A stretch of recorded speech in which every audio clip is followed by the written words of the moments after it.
I never really know what to think with this because there's been so many trade rumors about the Leafs lately that you don't know where they're going half of the time, because on one instance they're going to trade Liljegren, and on one instance it's Kampf, and now it's Jarnkrok again, so it definitely looks like the Leafs are in on something, obviously.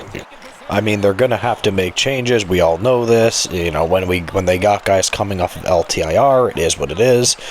But now Drager went on TSN radio and is talking that the Leafs, or Brad Trevling, is actively working out trades for Calle Jarnkrok. It's weird though. It looks like they are trying to trade a couple of players here, not just one.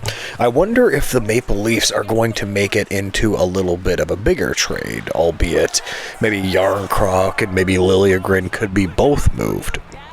I mean, they want to move Liljegren for sure.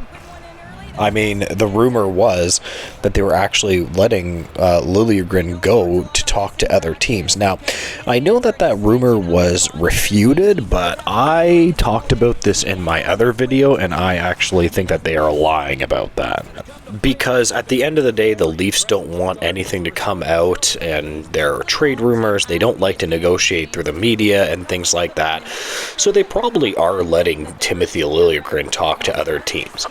And it seems like they're actively trying to trade Calle Jarnkrok. Now, I honestly think it's going to be really difficult to trade Liljegren, but Jarnkrok is a player I absolutely do believe they could trade. See, the reason that they're probably looking to trade Jarnkrok is that teams would probably be willing to take him, right? So, nobody's really willing to take a $3 million bottom pair defenseman.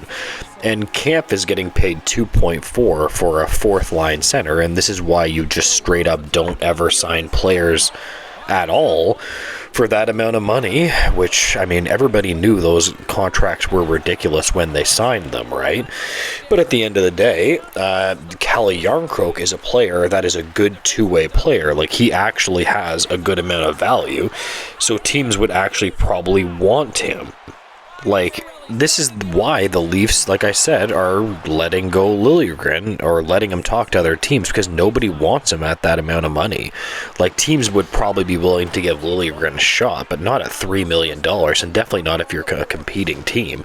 And then the Leafs would probably have to give up an asset to let him go. So not only are you letting go of a guy, which is terrible asset management to begin with, but you have to give up another asset, let's say some type of pick, to take a player like that. You might think you might just be able to let him go to San Jose or something like that, but they're going to want something for that. Why would they just take him for nothing? But a guy like Jarnkrok makes a lot of sense. They have a glut of forwards.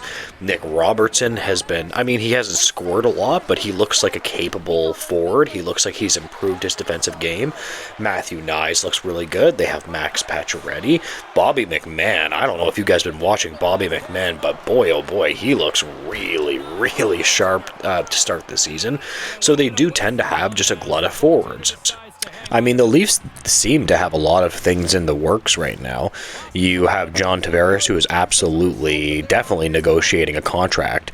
I was watching the JD Bunkus podcast the other day, and they were talking that Jake McCabe's contract should be done relatively soon. They're definitely still working away at it. And I don't know about you guys, but have you been watching how good Jake McCabe looks? Yo, he looks real good, man. That one pass to I think it was Riley. I was like, oof, man. If he's gonna play like this, maybe his agent may want him to wait, right? So the Leafs have a lot of stuff in the frying pan. And by the way, Brad Trevling has had a hell of a season so far, because pretty much everything that he's done has turned out to be good so far, albeit it is very short in the season, right? Calle Jarnkrok right now is obviously injured. I think he should be back soon. But here's the thing, when you give up Jarnkrok, you do give up something of value. His contract isn't outrageous. He can pot 15 or 20 goals, and he's a very good two-way forward. You know what I mean? So you are obviously going to give something up. You know what I mean? You're not going to give up nothing, but at the end of the day, it's just man, you just, like, this is why I said this in my other videos before, this is why it's important to not give terrible contracts up. Once you give a terrible contract up, then it's going to eat away at other parts of your roster. This is the thing that annoyed me about the Camp contract and Reeves. It's like, I like Reeves, he's a, you know, he adds to your franchise, but not at that dollar value, man. You can't overpay these players, because then when you have to pay players like McCabe and Nyes, you know, actual players that matter, you have to trade somebody, you have to give up an asset, you have to work it out like this. So it's, you know, Trevelyan has been a good GM generally speaking, but he always makes these moves that are just like, unfortunately, kind of constant, and like now the Leafs are going to have to give up some, I think they're going to have to give up some kind of assets to get rid of Liljegren, or they're going to have to attach him in another trade later on in the season. That's my opinion on it. Anyways, I just wanted to touch on this Calle Jarnkrok trade rumor. It feels like Camp, Camp, Liljegren, and now Jarnkrok are all in trade rumors, so this should be pretty interesting going forward, especially when the Leafs have all their players off of LTIR and they have to make a move. There's definitely going to be a move made pretty soon, you would have to imagine. But anyways, I'm going to leave the video there. If you could like, comment, and subscribe, I would appreciate it, and have a great day, guys. Goodbye.